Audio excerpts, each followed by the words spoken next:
தென்காசி மாவட்டம் குற்றாலத்தில் அருவிகளில் வெள்ளப்பெருக்கு ஏற்பட்டிருக்கிறது.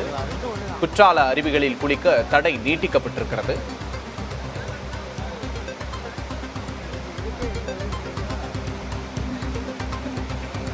கூடுதல் விவரங்களை செய்தியாளர் சுந்தர மகேஷிடம் கேட்டு பெறலாம்.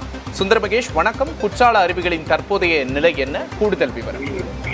விக்னேஷ், தென்காசி மாவட்டம் குற்றாலத்தில் உள்ள பிரதான அருவி, ஐந்தருவி, பழைய குற்றால அருவி ஆகிய அருவிகளில் நேற்று முதல் தொடர்ந்து பெய்து வரக்கூடிய மழையின் காரணமாக மேற்கு தொடர்ச்சி மலையிலிருந்து வரக்கூடிய நீரானது அருவிகளில் வெள்ளப்பெருக்காக கொட்ட துவங்கியது.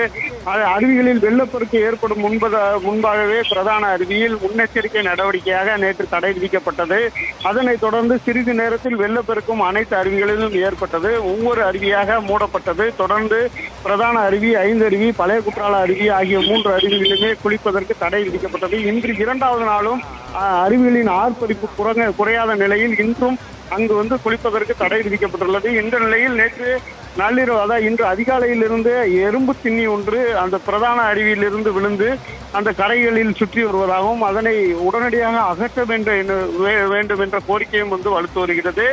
எறும்பு திண்ணியானது அருவிகளிலிருந்து விழுந்து அந்த அருவி கரையோரமாக சுற்றி திரிவதாகவும் கூறப்படுகிறது. விக்னேஷ், கூடுதல் விவரங்களுக்கு நன்றி சுந்தர மகேஷ்.